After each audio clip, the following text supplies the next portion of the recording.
Greetings in the name of the Most High. You done know. Welcome to It's Our Thoughts, Not Yours. I am your host. Flying solo today is OG. Little Bully and Lash, the no-go. Little Bully broke his ankle, so he's on the DL, the disable list. And Lash has been pursuing her acting career. So I know she had a couple of auditions for some small roles, but you got to start somewhere. I always say you got to creep before you walk. So she's busy. So it's me.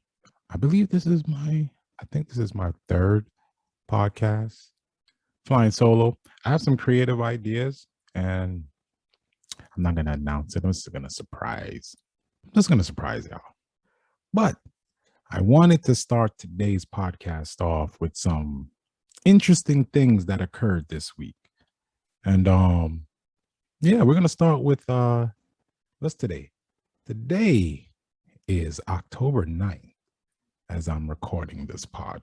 I actually just got in from work. You know, your boy works the mid shift. So I just got in from work and you know what's crazy? I wanted to record this podcast on like Tuesday or Wednesday. But the universe was messing with me. So I wanted to record on what's today, Friday night, what's Saturday morning now. I wanted to record on Wednesday and then came from work, no internet. Well, I had internet, but this, I don't know, my internet was wilding out. So I just took that as a sign from the universe, like no podding tonight.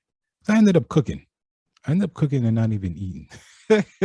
Nah, I think I took like a couple of bites because your boy's on a diet. I took a couple of little bites of the chicken I shoved up real quick.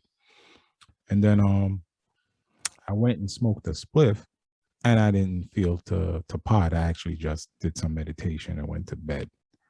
And Thursday I wanted to pod, which was last night, but I received a phone call, which I will discuss later. So today, you know, spoke to my mom tonight and I was like, you know what? I'm gonna pod tonight. I'm gonna record the pod because I have some things I want to discuss. Some things happened this week that I want to discuss. And of course, I don't know if you guys are aware or ladies, my man Dave Chapelle dropped his last Netflix special. I don't think that's going to be his last because I think Netflix they love Dave Chappelle. So. But I'm going to discuss that. I watched his special last night, and yeah, I'm gonna touch on that. Spoiler alert: I enjoyed it a lot. And my man Kwame Brown, I'm gonna talk about Kwame Brown. He's bringing up some things I want to do some commentary on because I think it's important. And I don't know if you guys realize, but I always compare Kwame Brown to Dave Chappelle. He reminds me of Dave Chappelle. Um, like Kwame Brown is not a comedian. Obviously, he's a former basketball player, but this dude roasting son is legendary. It's his roasting is legendary. Like the dude is just naturally funny and he gives you gems at the same time to make us think. So I'm all about stimulating the mind. You know, I think that's dope. So yeah, I'm gonna get into Dave Chappelle and Kwame Brown, but before I do that, I gotta give some shout outs. Shout out to my brethren Dudgy. Big up to the Belmont vegetarian son. You know what I mean? Big up to my brethren Dudgy. Big up to my brother Patrick.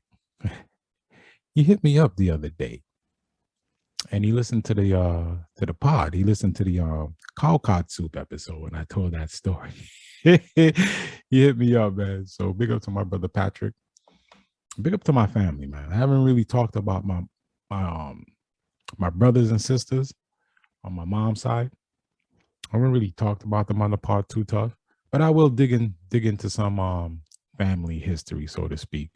Just that when I bring up those family topics, I want it to be around something creative. So, but big up to my brother, big up to my sister Paulette, who's going through some medical issues right now, but she's a soldier. I'm gonna hit her up tomorrow. I promised my mom I was gonna hit her up tomorrow, so I'm gonna hit up my sister on Saturday because I haven't spoken to her in a couple of weeks. So to make sure she's good. Big up to my brother Ruan in Connecticut. You don't know Rude Boy. Big up. See it? Big up to him and his fam. Big up to my brother Patrick and his family as well. And to my sister and her immediate family. Big up to my niece Keita, my nephew, all of y'all, son. I can't name all of y'all, dude. You know, if I go down that list, I don't call out somebody. Somebody say, "Yo, forget about me." Oh, you call. I thought that was your favorite nephew. Oh, I thought I was your favorite niece. I love all of y'all.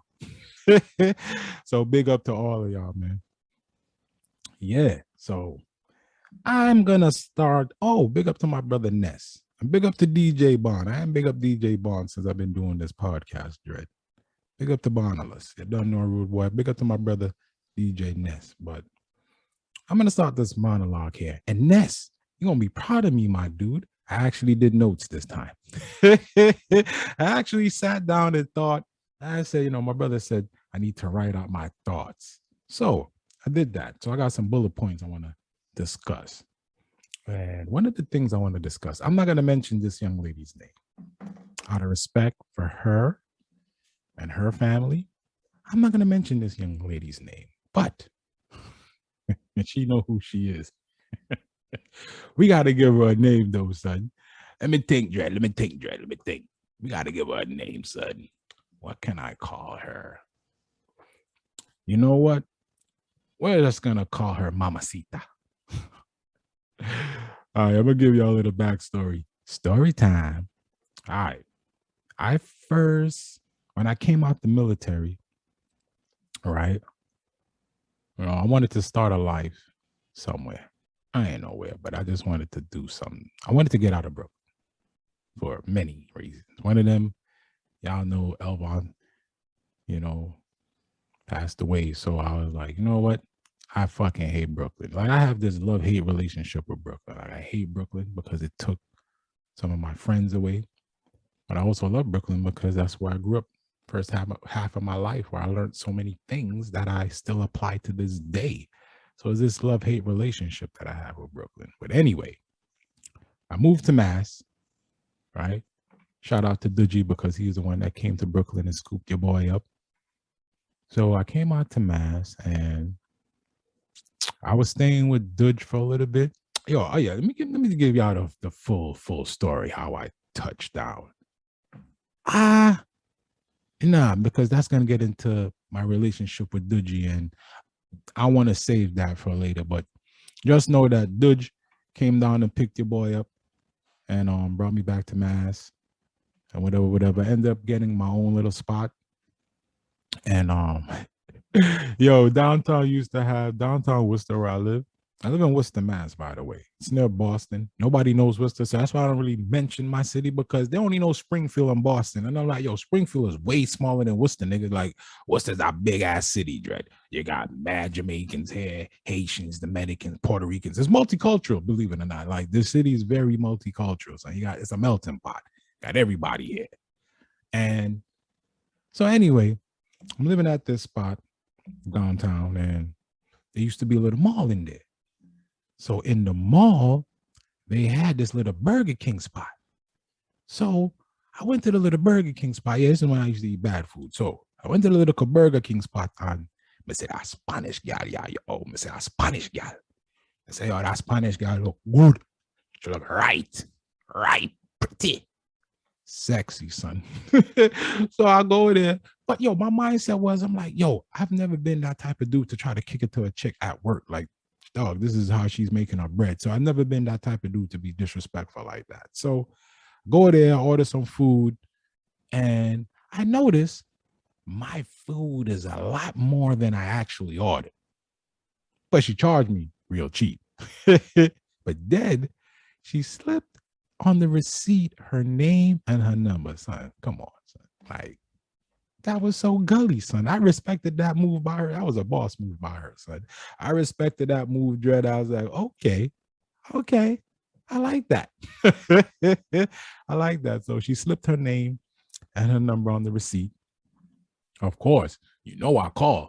I just told y'all, son, Mamacita was banging. Like, she was banging. She's still banging. But back then, my Lord, loud.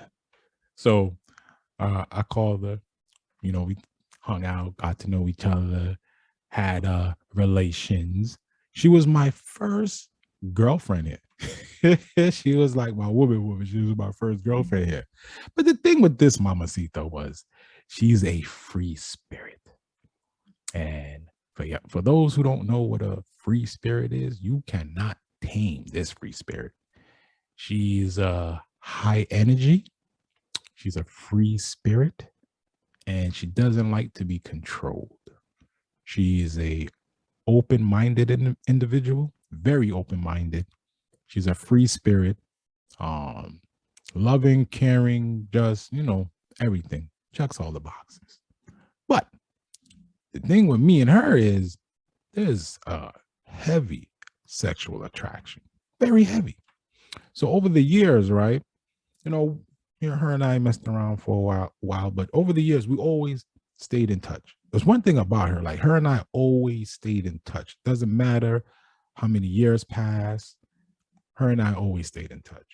You know what I mean? She's on my Facebook, whatever. Like I said, years pass, we just stay in touch. Her and another female friend of mine who was a former coworker of mine. It's the same person, like her and I, that my former coworker, like her and I. As a matter of fact, I spoke to her last week. She hit me up. Known her for over, I think, 18 years now. Just chop it up, son. Like, these are my peoples. So Mamacita now, like I told you, was my ex-girl. We had relations, like, you know what I mean? So she comes over to check your boy this past Saturday. And I come from the JP. I'm about to jump into my PJs. I rolled the L. My phone rings. Yeah, I see it's Mamacita.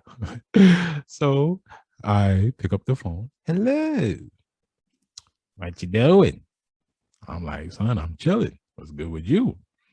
Nothing. Are you busy? You got company? I was like, first of all, if I had company, I would have told you right off the bat, like, I can't talk. I got company. I was like, son, I live alone. I don't have no damn company. It's just me. And she's like, well, I'm in the neighborhood. I mind y'all, son. It's late. It's late. So before I continue with this story, right? I'm like, 11:30. So now, OG, your boy here, I used to have some funny ass rules as a male. Females ain't coming in my crib just to chill. Like, when I do them things there. If I come at my place, I gotta lay down pan iron eye bed, I gotta sit down pan iron eye bed, then things have to go on. If you heard that, that's me. Things have to go on. I'm in my bedroom recording, so I just smack my bed. So things have to go on. But because I'm on this spiritual path, right? My mindset is not in the gutter. Like, I don't think that way anymore. Son. I'm an older dude now. With these females is so funny because when I meet them, I think they be thinking like sex is on a Negro's mind. And I'm like, yo, that's the last shit on my mind. So that's on the bottom of the list. Dog, I've had some amazing sex. So sex for me is not like a major thing. You know what I'm saying? It's like, I want to know who the hell you are as a person. That's my number one thing I look for. If you have a brain and who you are as a person, those two things are really important to me. So anyway, Mamacita is like, can I come through? I'm like, yeah, you could come through, son. You could come through.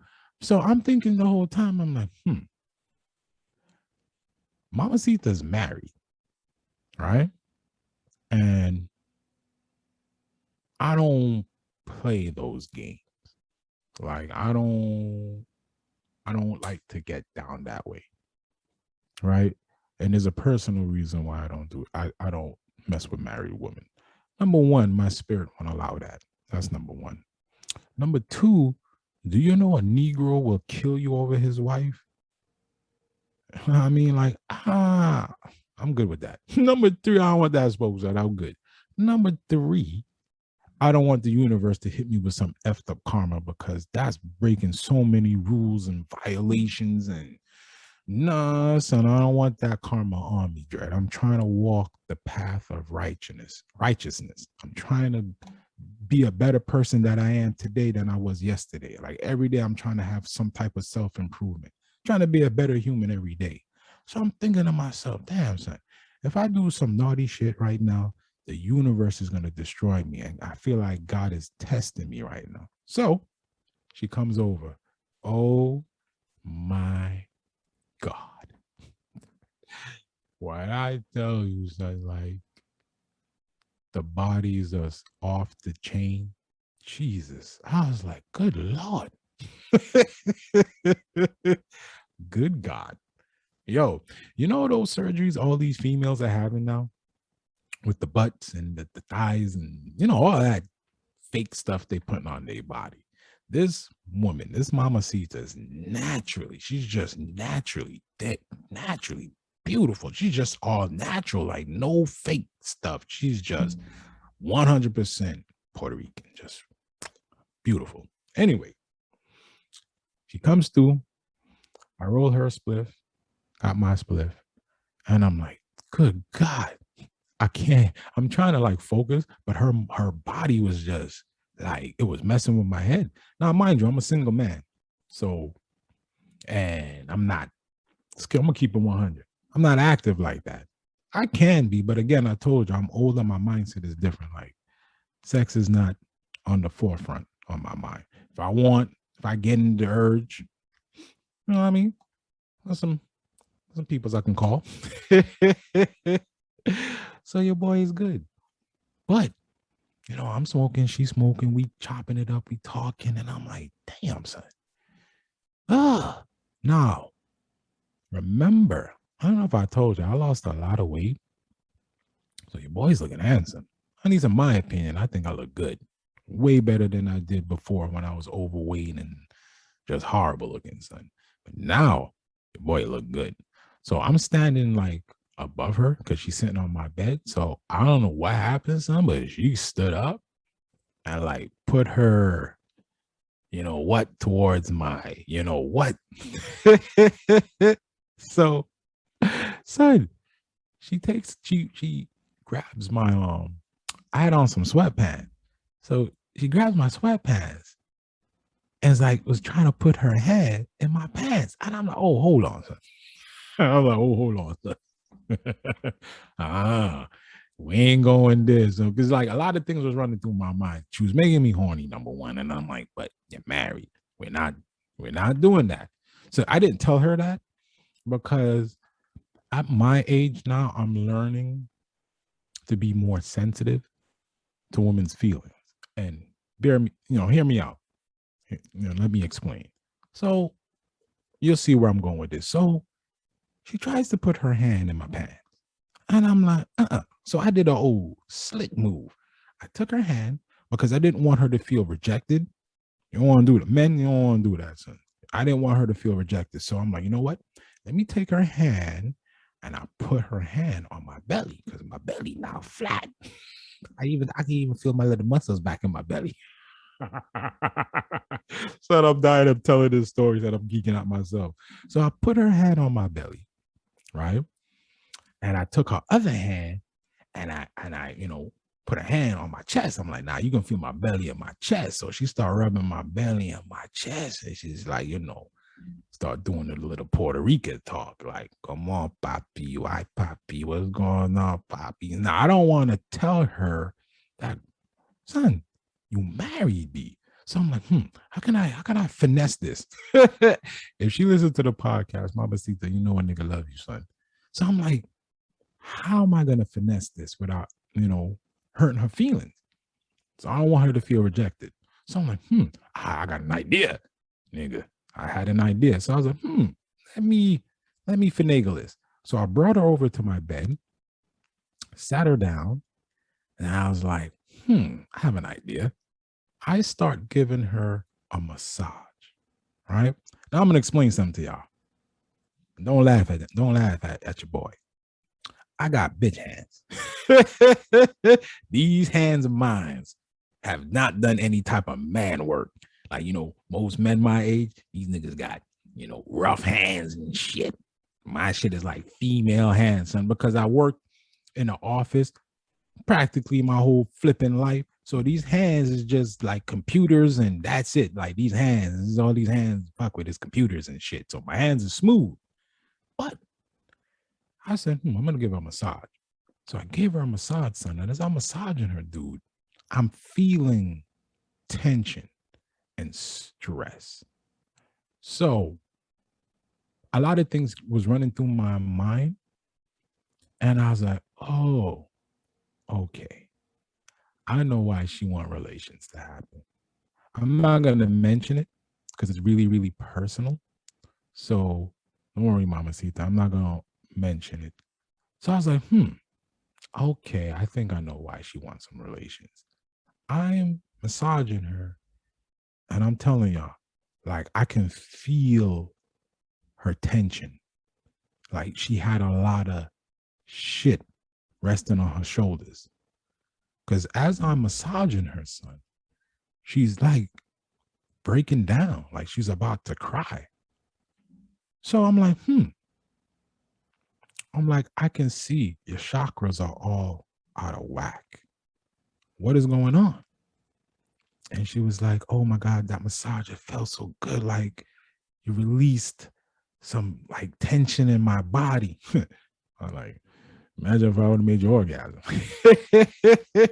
But anyway, she was like, I released the tension in her body. And then she was telling me what was going on in her personal life. And I'm like, damn, son. She had a lot of shit going on, son. She had a lot of stuff going on, a lot of stuff on her plate. So I ended up pretty much giving her a sermon. Like I went into pasture OG mode and I just started speaking from my spirit. And she just looked at me and it was like, I'm a different person. Like she's looking at me and she's looking at me like I'm a different person. Like I'm not the Omar I used to be. I'm a different dude. She's like, yo, your whole demeanor looks different. The way you speak is different. And the words that I gave her, the words that I gave her to empower herself, they were powerful words, dude. Powerful dread. Powerful dread. That young lady left here so happy, like we had relations. But all I did was just talk from my spirit to lift her up, to let her know, son, that God loves her, regardless of how she feels and things or what people thinks about her. God loves her and he's not going to leave her out. And I told her, I'm like, son, when you get time, talk to God. I also told her, when you get time, you need to do meditation. You need to do some meditation. And I told her, you need to start taking care of yourself and putting yourself first above everybody. Because if she doesn't take care of herself and put herself first, she's not going to be useful to anybody because she was ready to snap. She was ready to snap. She needed to release that tension. She's a free spirit. She has high energy. But there's a personal thing going on in her life that is causing even more added stress. So your boy, I didn't be naughty. I actually was really nice, gentleman-like. And I actually felt better because I felt that sermon that I gave her really pushed her forward. And I can see she was in a way better mood. It's actually, she was going to go meet up with some of her homegirls. It's just that she thought they stood her up. And I remember she was pissed. And I'm like, son, why are you always thinking the worst? Don't think the worst, because if you think the worst, it will manifest. So I said, yo, think positive. You don't know what happened. Then I was like, yo, call your friends. I ain't calling them bitches. I'm like, son, stop that. Stop them talk that. I hear they talk them talk this. I'm here they talk y'all talk, my girl. Call your brethrens them. So she called them. And what did you know? There was an excuse, son. They lost track of time because the person that she called was with another person and they haven't seen each other in so long. So they was just chit-chatting, lost track of time. So they didn't stood her up. They just lost track of time. And then she's like, oh shit, you was right. I was like, hey, I don't want to be right all the time.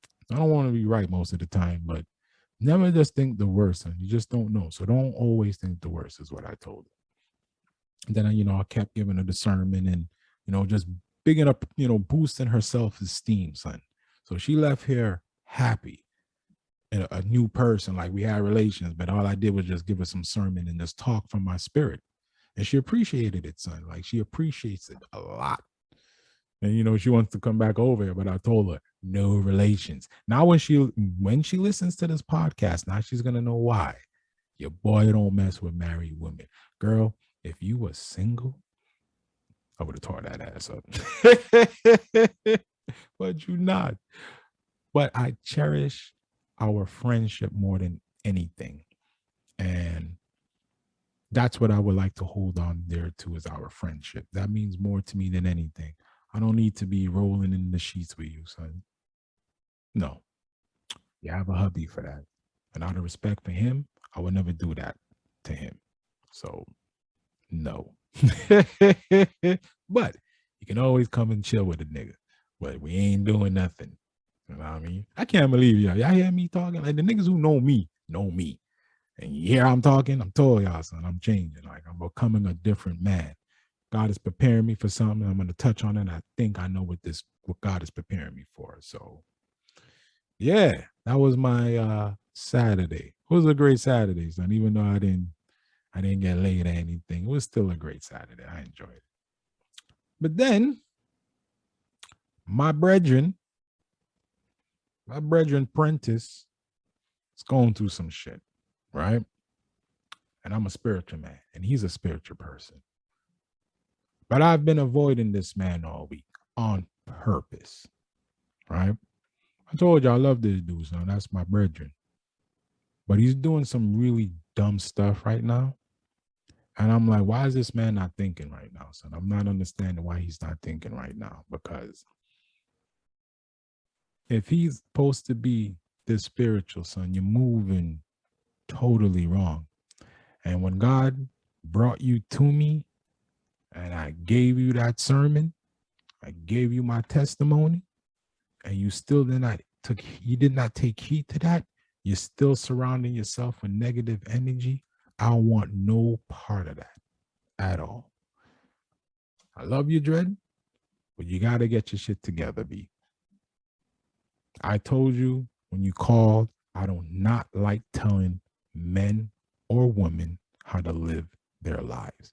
Each human being must walk their path. But as a concerned friend, as a concerned human, I will give you my thoughts. That's it. You do what you want to do with those thoughts, but I'm not going to tell you how to live your life. After I give you those thoughts, I'm an observant person, so I'm going to see what you're going to do. I'm going to watch your moves, Drake. And if I still see you on some buffoonery, I'm going to fall back. So I've been ignoring him all week. He's been calling me. I have not been answering him.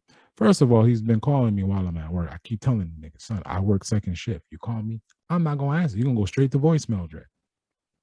So don't call me while I'm at work. You can text me. Why are you calling me while I'm at work? You can text me.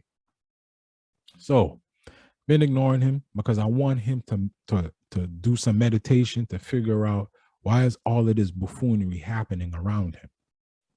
I'm not going to dive into his situation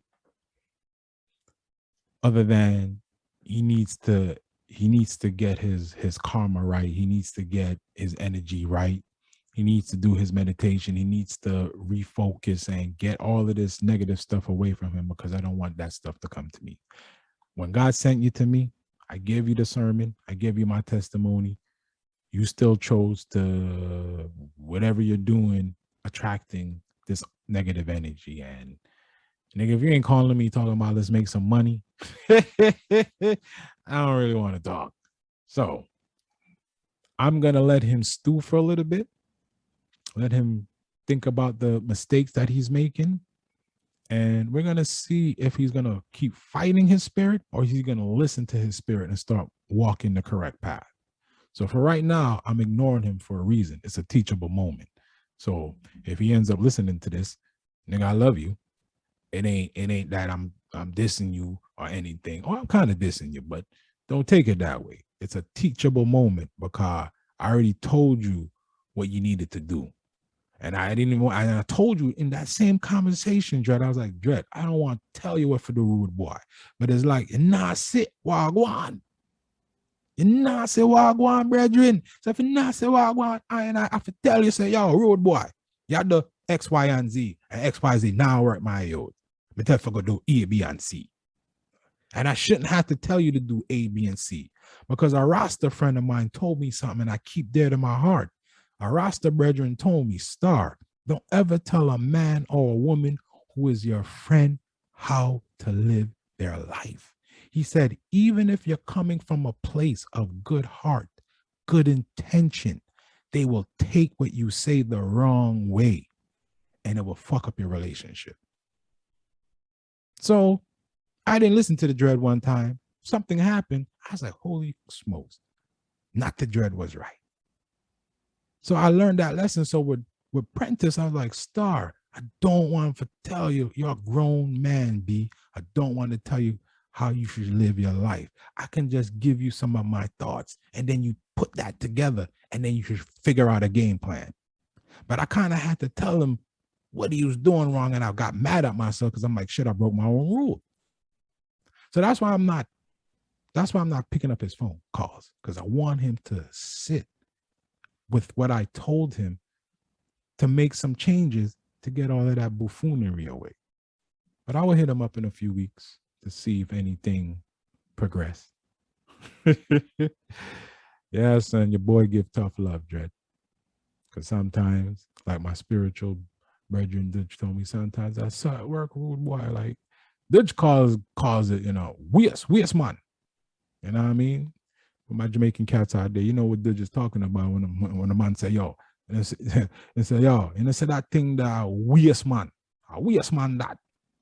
And as a matter of fact, when I was telling Dudgy and Dudgy was rude, but I don't want to hear them thing that in my youth. Cause them thing that's a here they talk them talk there as a waste man talk them. And the man them not talk about money. I talk about them idiot thing the fact. That's what Dudgy was telling me, like, yo, waste man talk like that. Don't bring that talk to his restaurant. Like he doesn't want that energy in there. So he quickly shut me down. So that's the answer I needed. So that's why I'm hoping Prentice take this as a teachable moment. And in a couple of weeks, I will link him up to see if anything changed. And then, week ain't over yet. I don't know if she remember me, but we grew up in the same hood together. We're friends on Facebook, but I believe she was friends with Elvon. That's where I remember her from. I think her and Elvon was in the same grade together. That's where I remember her from, man. And man, these words are so always tough for me to say because what do you tell a parent that lost their child?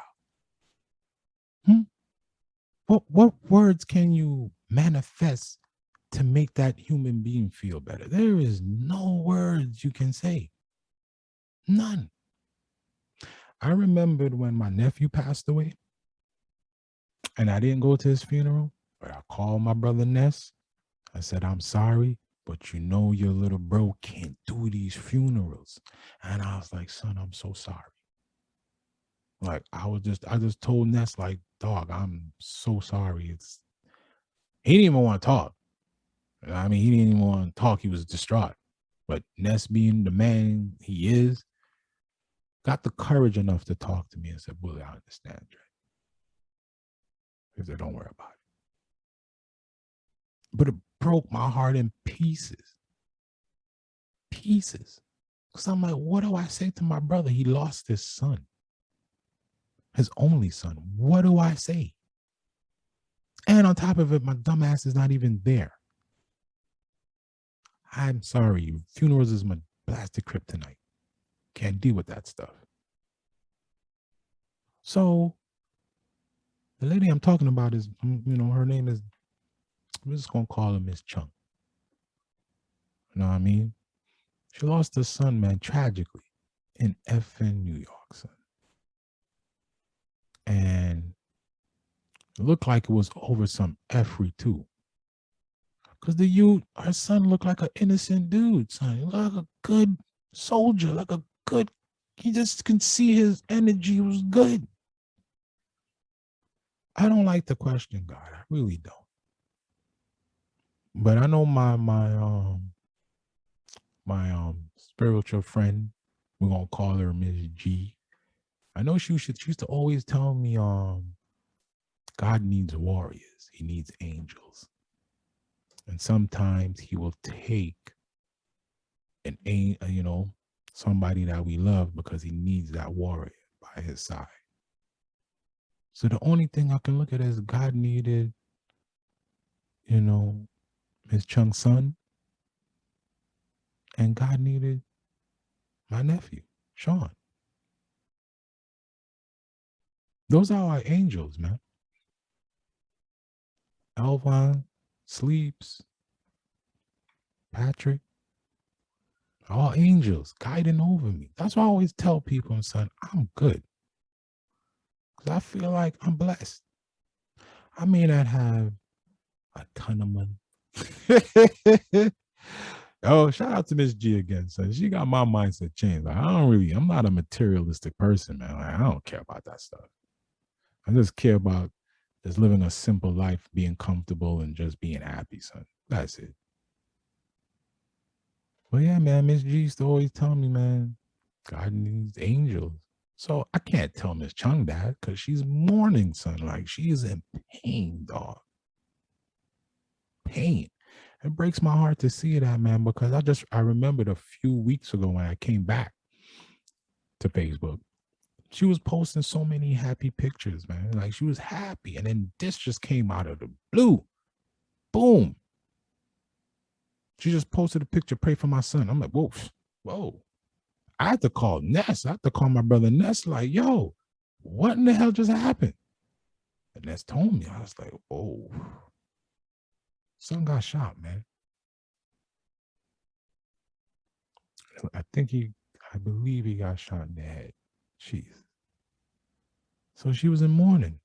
But she wasn't the only one, man. I had another friend, my coworker who I brought up early in the pod. Like, her daughter lost her unborn child. Like, Jesus. It's like, I try to come up with words for someone who's grieving. And I'm like, Dread, what kind of word can I come up with other than just let them know that they love and God loves them, son? And I know in the back of my head, because we're all humans, you don't really want to hear that shit. You want your loved one back. But the decent human thing to do is just tell that individual, son, you're loved. So, Miss Chung, know that you're loved. Know that God loves you. He loves your family, but he needed your son. And that coward who did what he did, his day of reckoning will come. But your son is an angel right now. And I know he's not there physically with you, but trust me, Dread, he's watching over you now. I always feel like my brethren Sleepy, Poison, Teacher, Rooster, I always feel like them niggas is watching me. Like they got me. I always feel they present sometimes. They spirit. So yeah, Miss Chung, man, just hold your head up.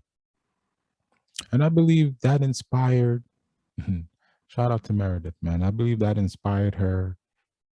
She started a foundation for Sean as well. So yeah, it's crazy, man. I never thought growing up that I would be experiencing these things. Like these, I remember as a kid growing up, son. Ness can co-sign these stories, son. I remember us growing up, like we used to watch shit on TV, and we always be like, son, that ain't gonna happen to us. That's not how we roll. You know what I mean? And then all of these tragic things started happening to us one by one.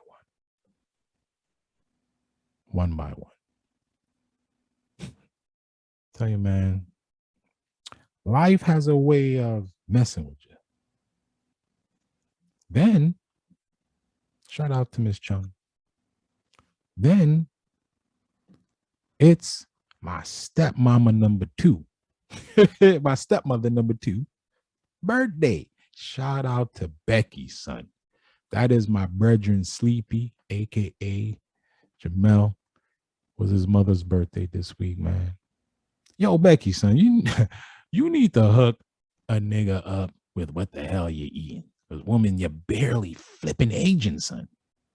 Black people, we are blessed. Because my mom's just now finally started looking old. Like my mom finally just now started looking old, son. But Becky, son, she looks great, dude. Like, man. And I'm so happy to see her looking great. She's with her family. She looks so happy. And I was just sad that I couldn't be there, man. But when I make this trip to NY, when I go spend some time with Ness, son, we're gonna do a little tour, son. We're going to Brooklyn, hitting people up. I mean, even Maurice hit me up, son. Maurice hit me up. Said, brethren, when you come back to New York. Let's start a link up when you come back to New York. And I'm like, dog, I'm only a couple of states away. It's just like I said, Ness knows why I stay away. But I will be taking a trip out to NY. There's a few people I want to go see. Taheem, Maurice, Chess. I even like to see Mr. David Orridge, punk. I can see you in a hot minute, nigga. I'd love to see you, Dread. You know what I mean? We can't. I know everybody is living their life. They got their family and doing their thing. But, we should always just link up at least once a year. Just a link up. Because time is too short and, Father Time waits on no one, man. So happy birthday, Becky. And hopefully next year, I will be at your birthday. Because I know you hit me up privately and like, you miss me, you love me. I miss you and I love you too. Trust. I have not forgotten what you did for me. I want you to remember that. I'm going to talk about it on the pod, excuse me. I haven't forgotten what you did for me, son. When I came out of the military, I didn't forget. I appreciate how you always treated me like a son. Like I wasn't just your son's best friend. I was family. Same thing with Elvon's family. I wasn't just Elvon's best friend, son. I was family, bro. They held me down because they knew my situation. So they held me down. Becky knew my situation. I was a single fucking child, son. It was just me and my mom. Everybody knew my situation. So, it was a community. They held me down.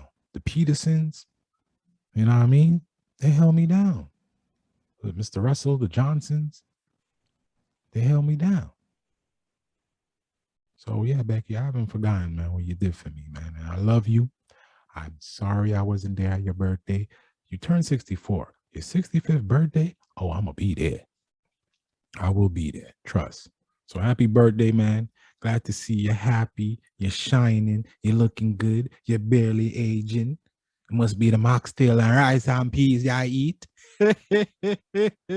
So big up to Auntie Becky, Mama Becky, son. Love you, man. Big up. You done know. And now I'm going to touch on something here that's been on my spirit. And it happened at the JP with my friend Chevy. Like something happened and what I saw occurred, it kind of bothered me. So, I had Chevy call me last night because I wanted to talk to her about what I saw at the JP. Seems like the JP is trying to part ways with my friend. Being my age now, I lean heavily on my experience. Sidebar real quick. I used to dread getting old. I really did. I used to dread getting old. I think I was going through a midlife crisis, bro. I was like that dude Hassan in my first pod, son. But all the fuck, and I didn't wear the jewelry, so I got rid of that jewelry shit many, many years ago. But I think I was going through a midlife crisis where I didn't want to get old. It's not until I realized how cool getting old is. And hear me out. The beauty about getting older is you have this experience. And I never realized how valued that experience is. It has saved my bacon so many times. And you're going to see where I'm going with this, right? So my brethren, my friend Chevy, it looks like the JP is trying to get rid of her. And that bothers me. So I like her spirit, son. Like, I'm going to keep it 100. I like her spirit. I like when we talk and chop it up. I like her vibe, son. So, you know, at the JP, it's nice to see a face there, you know, that I don't want them to let her go. And you're going to see where I'm going with this. So when I first started this JP, something went down with me personally. Something went down and it perplexed me. I was flipping confused. So they got me under some company policy thing, but I was confused. You see, because I'm a spiritual person, I question everything. Sorry. I can't take anything for face value. So I question everything. So under this company policy, I didn't agree with it and I was confused. So I called my brother Ness, right? Because I'm like, he works in the same industry I work in. So I'm like, I'm gonna call this nigga and I need to hear from this nigga. So when I called Ness, he broke everything down to me and why they hit me with the company policy. I was like, oh, word? And he's like, yeah, son. I was like, okay. Oh, okay. I don't like it. I don't agree with it, but I understand. Exactly what I told Ness. I don't like it. I don't agree with it, but okay, I understand. So where I'm getting at is the old me, the young early 20s me before I had kids, the wild street dude in me, at the JP, when they had me under company policy, the old me would have cursed everybody out in that place. I would have cursed. I would have cursed the people that had me in that room. I would have cursed the people on the way out. That's just the old me. I was just wild and stupid. Like, I didn't care. Like, I wasn't taking nobody BS.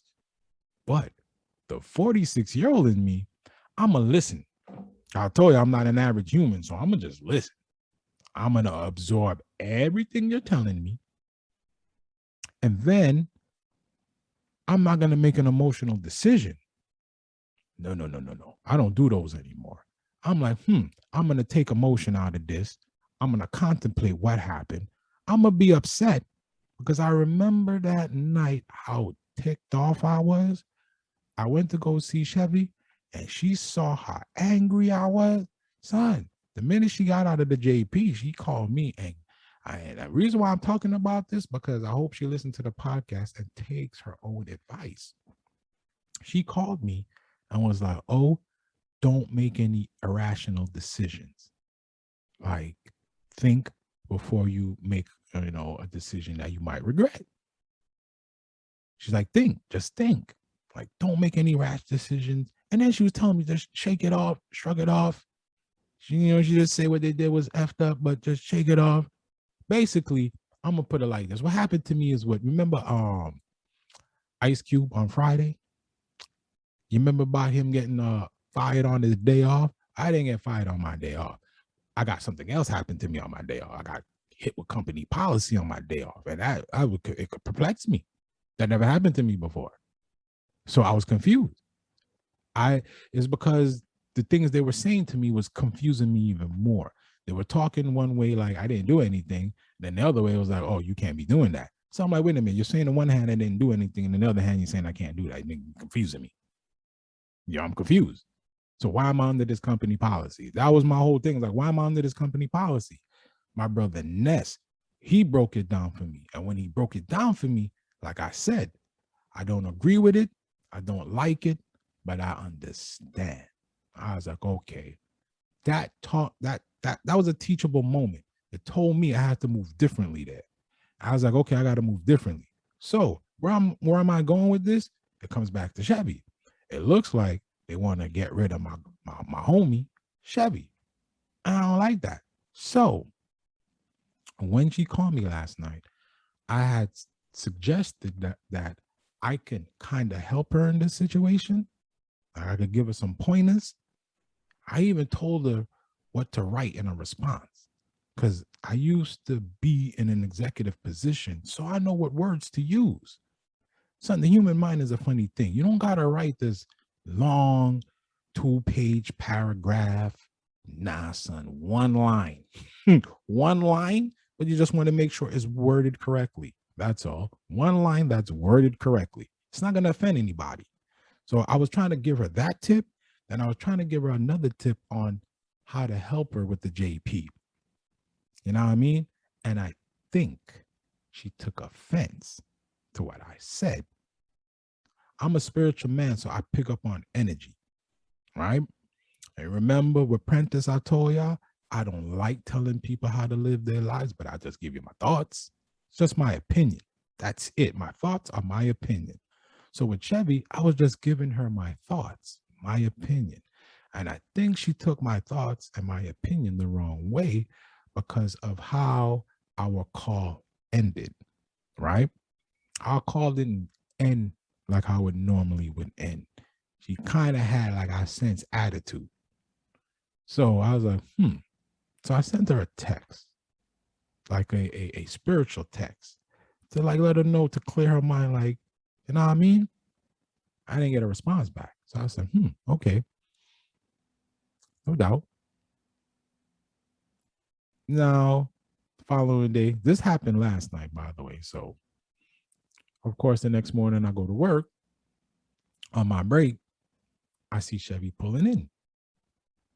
So I purposely got out my car the same time she got out her car because I'm a spiritual dude. So I purposely got out my car the same time she got out her car. And she always looks at my car, Dread. Today, she ain't look that way at all. So I know she saw me, but she ain't look at me. So I said, oh, it looks like Chevy mad. So I tapped my alarm twice. My alarm is loud. So I tapped it twice to catch her attention. Head straight. I said, interesting. Okay. So I stopped. I let her go in the building. I waited a little bit. Then I went in the building. And normally, like, we would communicate a little bit through like some web shit at work. None of that happened. We ain't communicate at all. And I didn't go see her because my spirit was telling me, leave that alone, Dredd. So it's like, should I have not said anything? I was just being human, a concerned human. I did not mean to cross any boundaries. I did not mean to like tell her how to live her life, so to speak. No, I was just giving you my thoughts as an older man who's been through these shenanigans. I was just going to give you my thoughts on how to maneuver. That's it. I was just going to pass you some gems and some nuggets, and then you can do what you want. But the vibe that I got, that you got offended over that, that made me rethink things. It made me rethink things. So, yeah, that happened. So I was a little disappointed in that because I was just being a concerned human. And being a concerned human, I felt that negative vibe coming towards me. And I don't let no negative energy now come towards me now. I avoid it now, son. The way the universe works, you're going to attract negative energy regardless. It's just going to happen. It's the yin to the yang. It's a balance to everything. So what I try to do is when I sense that negative energy coming, I fall back. I fall back because I'm trying to live a different life, son. I want to be surrounded by positive energy, son, because I want to do great things. If I want to do great things, I need to be around great people with great energy so I can get that fucking vibe, son. You know what I mean? If Chevy ever wants to talk, son, she know how I roll. If she doesn't want to talk, then we don't talk. But if she ever wants to talk, she know how I roll. I will always be here. If she don't want to talk, I will leave her be because I'm a spiritual man. I don't like crossing my boundaries. I have boundaries with everybody and I won't cross any boundaries. I'm a type of dude, I'll just fall back. That's how I roll. So I hope the JP don't let her go, son. I really don't, because that shit would really be disappointing. That shit would suck. Cause I lost her, but not lost, but I had a coworker there. She was a spiritual person. She was a hippie. But son, I love this lady, son. She was cool as hell. I call her Lady Morgan. Shout out to Lady Morgan, son. She helped me with my diet as well. Shout out to you. And she was just a beautiful human being, son. Like her energy be, her energy. Yo, Star, I could come in there and be off my game, like my spirit not right. And she would just look at me and she would just say some like encouraging words. And then boom, my head is right. I could be having a bad day because sometimes your boy has a bad day. And then boom, I see Lady Morgan. Boom, again, she hit me up with some kind words, get my head right. She had this ability of always holding her composure, like no matter what. Like I've never seen this woman lose her composure. She was only one time I seen her down is when she had a bellyache. That was the only time I ever seen her down. So when she had a little bellyache, son, because this lady was always in a high spiritual mood. Like, and she was all about that good energy too, son. Like, she was not about no negative energy. She was all about positive energy, positive words. She was the one that told me words manifest, use positive words. And I was like, word? And she's like, yeah, if you're twinning into your spiritual side, she was like, words manifest, use powerful words. Don't use negative words. Think positive. And then, one thing I love about her, she's a vegan, but she's not one of those vegans that like beat you over the head. You know what she told me? Everything's a process. She said, I'm on the right path. She said, eventually I'll ease off the animals. but she's seen that I'm eating a lot of plants. Like I'm pretty much a vegan. Like I don't like food. I don't like meat, I should say. I don't eat meat at all. The only animal I'm left eating is fish, chicken. And I need to cut both of those out. But she wasn't like a vegan thumper. You call those the religious people Bible thumpers. She wasn't like no vegan thumper. Like she's not beating her way of life into your head. She would just, give you little suggestions. That's it. Nothing offensive. Just, like I said, she's just a great human being, son. Very articulate, extremely intelligent. So she was an educator. That's the sidebar. I forgot. That was her. That's why her communication was so great, because she was an educator. You know what I mean? That's why her communication was just on point. So yeah, she bounced. Her and her fiance went back to New York. So I miss her energy. So like, and she left me a little thing at my desk to remind me of something of myself. And I appreciate those words. Again, she just do little stuff, man. I miss her so much. And like, I have no idea. She's just a great human being. So yeah, man, shout out to Lady Morgan, man. And shout out to Chevy. I hope everything works out. I would hate for you not to be at the JP anymore. And unfortunately, this pot hasn't taken off yet.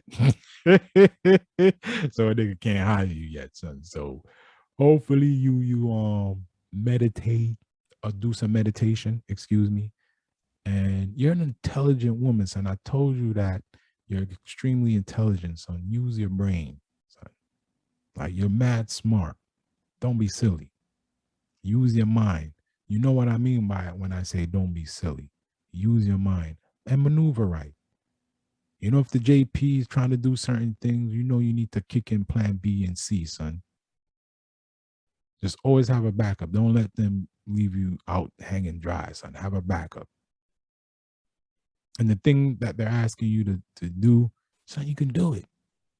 You can do it, Chevy. Like, I know you can do it, Star. But for some reason, man, there's something in you that's you're fighting something, and I don't understand what you're fighting. But hopefully everything works out. So yeah, man, that's the week your boy's been having, man. The week your boy's been having, and I ain't done. I gotta talk about my man Dave Chapelle. I watched his Netflix special, and man, I'm gonna say this right off the gate. This wasn't his funniest special. I'm gonna keep it real. It wasn't his funniest special, but I don't think he was really meaning to have it to be funny. I think he was more Dave Chappelle's style is more having a conversation with us now. He is so mature in his joke telling that he's going to be talking about some sensitive stuff. He's going to give you a little digs, give you a little roast, make you chuckle a little bit, but it's mostly to make you think. He sparks critical thinking.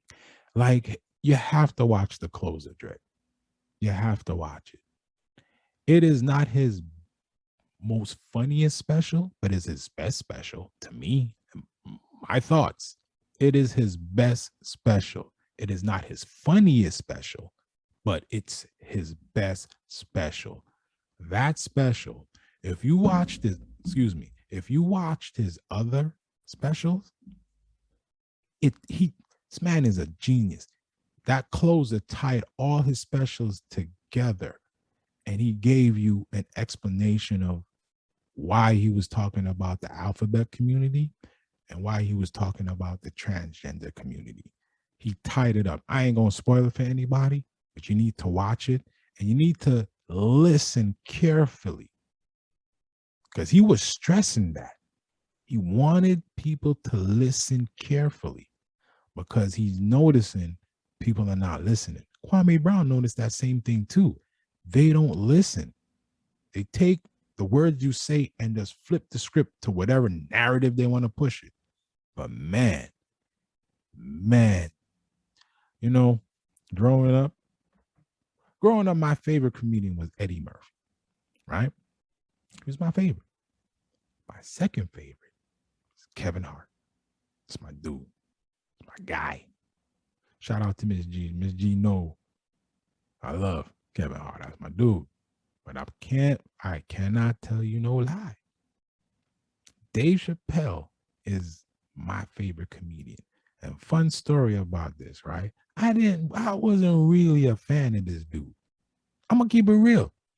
I liked Half Baked. I thought Half Baked was great.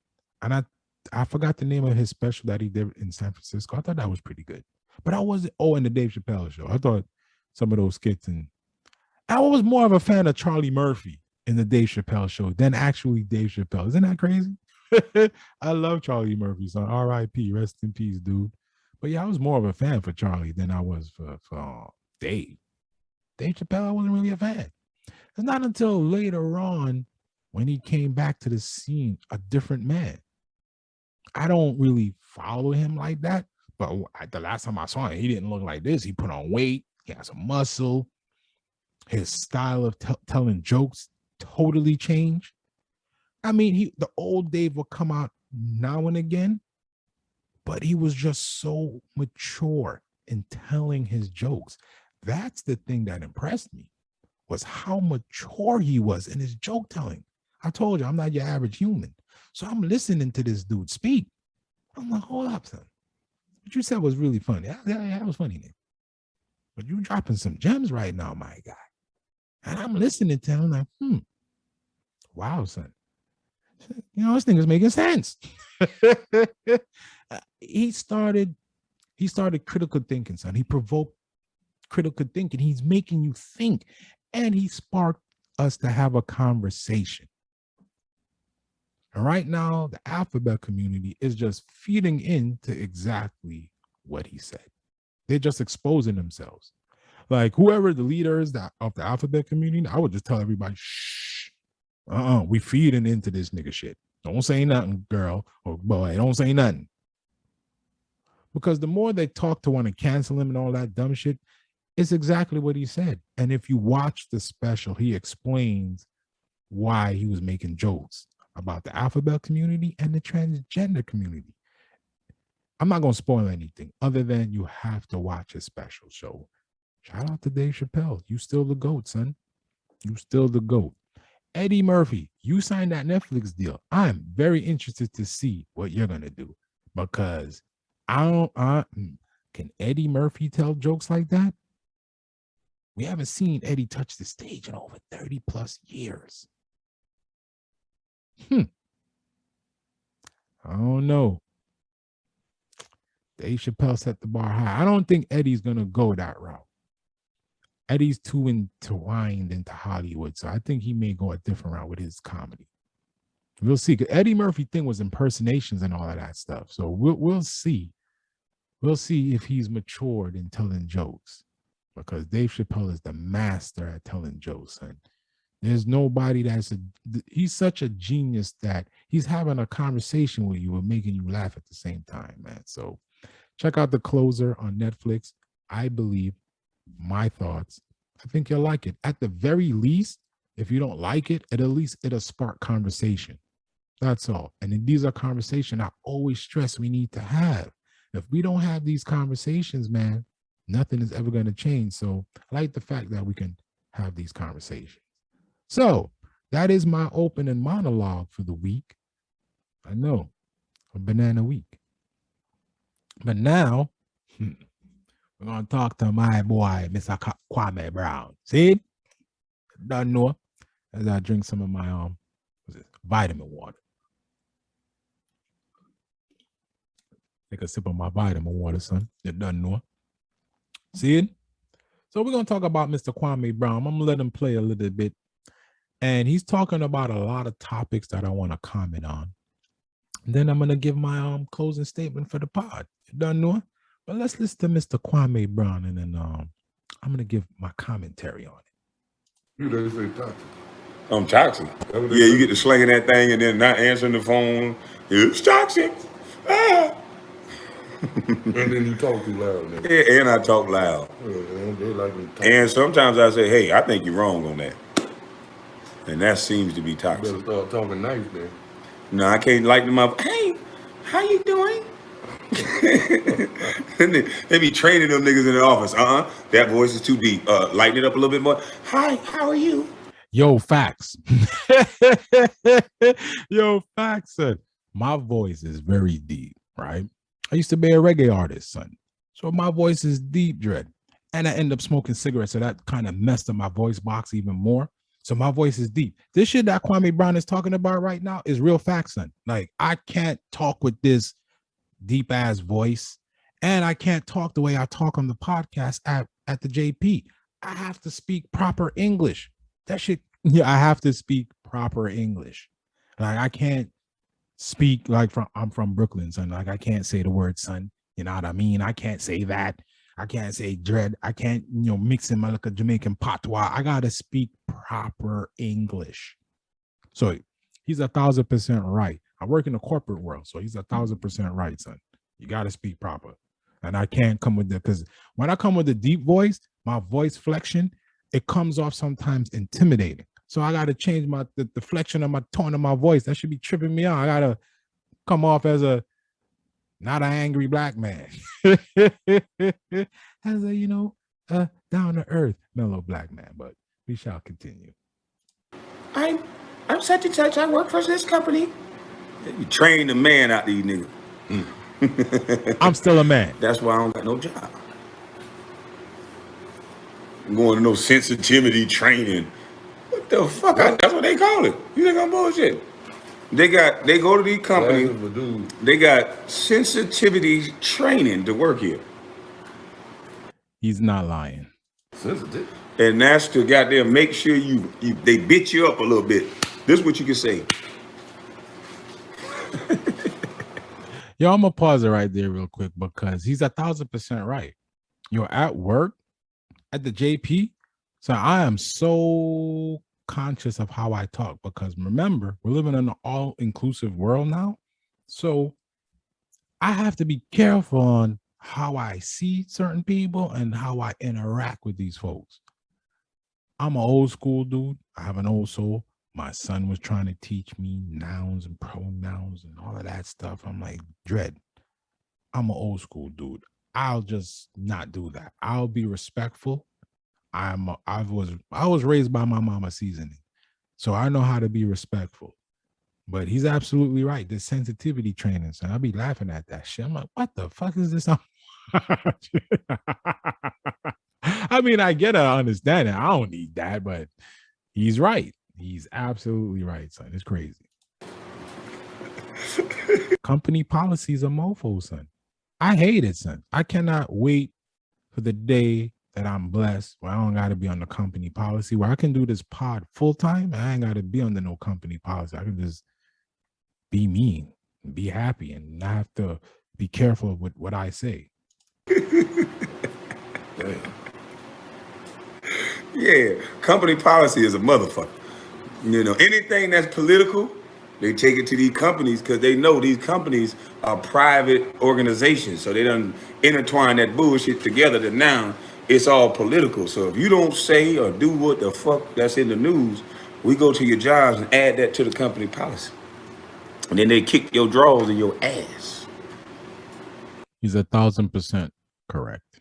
1,000% correct, man.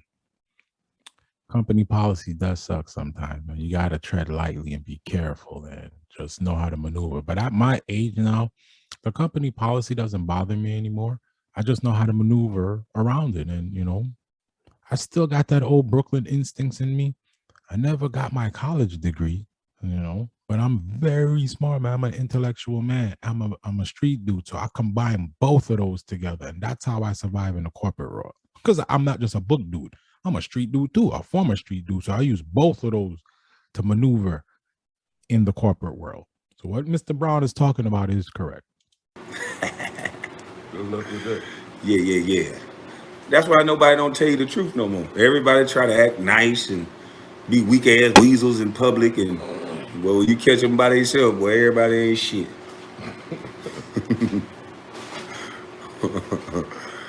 We got this nigga. He's right, man. Company policy sucks. I'm not even gonna hold y'all, man. You know what I mean? Now you have to be careful how you maneuver in the corporate world. Not gonna hold y'all. You gotta be careful how you maneuver in the corporate world, man. So he's right. He is absolutely right, man. Now we're gonna talk about his quicksand. It was quicksand, not because I was aggressive and gonna do anything. I said that I get people to expose themselves. Remember, quicksand doesn't move, idiot. You just fall right in because you are an emotional bitch. And what person can connect with somebody that every time you disagree or don't like somebody, your diss is something about a dead be that. Like, we made songs, we made laughs. You're just a jackass and you're exposing you have no integrity. I'm going to give you some context if you want to know who he's talking about. He's talking about, he calls him Tammy now, but his name is actually Tommy Sotomayor. But Kwame Brown calls him Tammy. And Tammy has been beefing with this dude for no reason, son. Like, it's just ridiculous. Like, I remember back in the day on YouTube, son, I actually used to watch Tommy. I really did. I thought he was very entertaining. I didn't agree with his take on the black woman thing, but I thought the dude was funny. Like, I thought he was funny. Like, he was entertaining. He used to have these roast sessions where he used to go after like other YouTubers that would come after him, and he would throw it on that ether beat, and he would just go in on these dudes. And I thought that stuff was comical. And then I believe I was following one of his relationships that I thought was pretty cool. I think he was dating some like Russian chick. And I thought that relationship was pretty cool. So I used to be a fan, Mr. Sotomayor. And when he started beefing with Kwame Brown, again, he fell into that quicksand. I'm gonna say this, right? What I've noticed and I think I told y'all this on some podcast, a few podcast episodes ago. What I noticed with Kwame Brown is every time somebody comes after him, they just expose themselves.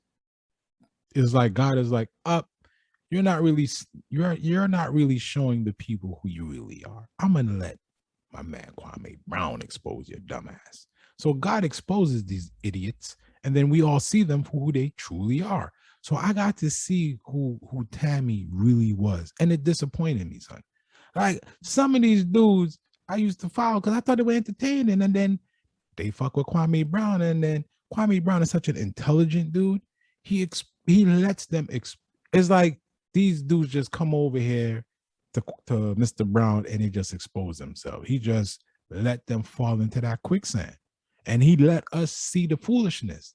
When he first came on YouTube, he said something, and I remember what he said. I'm probably going to do a podcast on one of his first episodes. Everything he discussed when he first came onto the scene, when he went viral, everything he discussed has been coming to fruition. That's the part that's tripping me out. Like everybody's been falling into the quicksand. And it's like he said, son, they just fall into the quicksand. They don't even know it. They stupid. Everything you say about me is a lie. You get mad about black people saying something on the internet. You said white people, they need to start offing niggas. Exciting violence. And you're exciting violence right here on YouTube, but they'll allow you to put that type of stuff on YouTube because you know you're algorithm thought. And we're the only community that can be talked about in the manner that you talk about us, sir. And that's why I said I lost all respect for you. No matter what you say about me, I will never behave like you. Your mother is alive, and I still wouldn't call her the B word because I feel sorry for her that you are her son, because you are a poor representation of a man. Because all you do is talk about another man. My brothers ain't gonna do nothing to you, nigga. They done served their time in jail. We laughing at you. We feel bad for you, boy. You sit up in the house all day talking about a man that you keep claiming you so smarter and better than. But the problem is, bitch, you an algorithm thought, and I know that.